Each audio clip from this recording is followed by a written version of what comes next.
Hey everyone, this is Arado, and we're here to talk about the reprint banner featuring the third Matriarch, True Forneus, Gyoza Boston, the latest Ferdinand, and global exclusive Undine.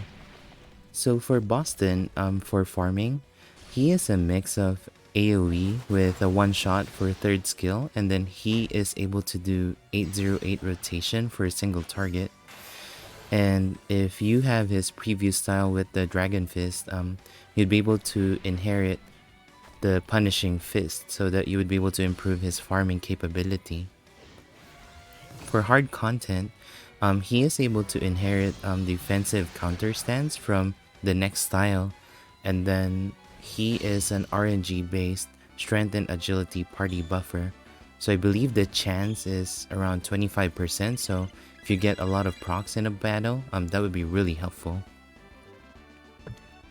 Next one is True Forneus.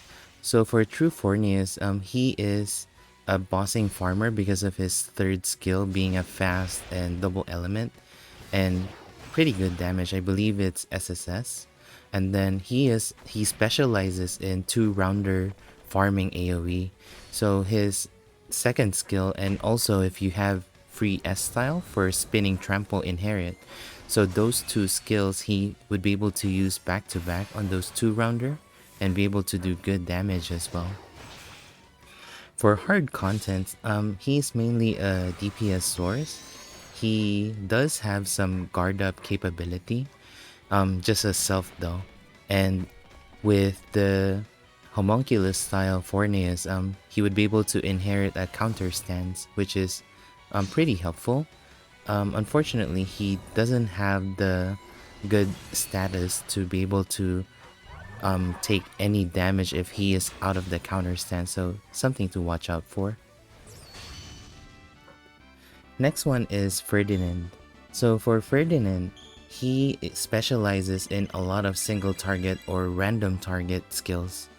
Um, he he has his previous style is a one-shot second turn AoE because it's a 12 BP skill covering slash and pierce element. The one thing that he is good at is being able to help the party overall with his passive slash and pierce attack buffing. I believe it should give 5% attack to everyone doing those kind of element attacks. For hard content, again, he is another DPS source, and one redeeming factor for him is he has high defensive stats, so he should be able to survive any deadly attack if anything.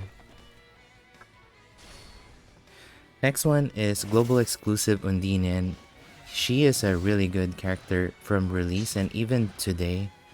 So for farming, using her base style, she can do a one-shot double element AoE with her third skill, and then it's her inherits from mostly school style Undine would allow her to be good at farming because with ice javelins plus she would be able to do the third skill from her base style and then just keep on using ice javelins. Or later on, if you can amplify Aqua Viper, it would have really good damage capability and then allowing her to be a good row farmer. For hard content, she is a reliable dex debuffer. She can one-shot the AoE dex debuffing because it's a 9 BP, and she can default to a single target dex debuffing. And then she has access to AoE heal and also has an evasion stance, which is really helpful, especially for those hard-hitting bosses. And then with inherits from her other style that she would be able to do int debuffing as well.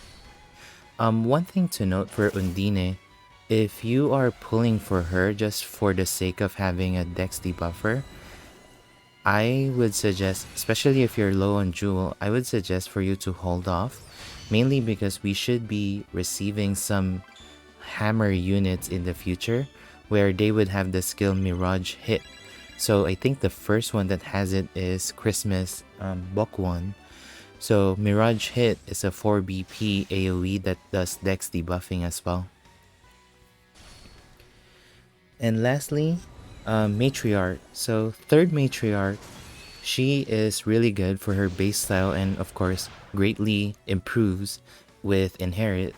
So for farming, you would want to use Gleaming Way for the 3 rounder stages, or if you can inherit Shining Glory from UDX style, that she would be able to do Shining Glory and then Gleaming Way.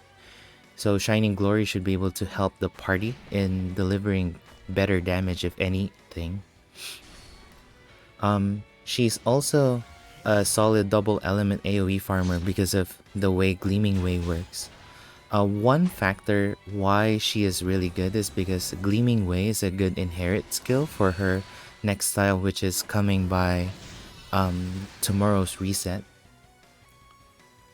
For hard content, Matriarch is good and can perform a lot of functions. One notable skill she has is the Paean of Peace, which is a very good skill that's still usable today even in JP with her other styles. Mainly because it's mostly used for bosses that does deadly magical attacks. With Inherit from UDX style, you would be able to do Shining Glory, and then that would enable her to do buffing with the Paean of Peace, or if you choose Paean of Victory, you can do that too. Or you can do healing with Shining Glory, with buffing of course. And then she can also do BP battery in a pinch if you need some extra BP battery for the next turn. The reason why I can't give her a full score, even though those are really valuable traits to have for bossing, is because especially for the BP battery and Shining Glory, that she has to pick one or the other because of the LP cost on those 2 skills. Okay, so final thoughts. Personally, I think Matriarch version 3 is worth the pity, mainly because of inherits that you can share with her other styles in the future. Like I said in my previous video, the next style would be able to benefit really well with Gleaming Way, and then Valentine style and or the next style would be able to inherit with Paean of Peace in hard contents.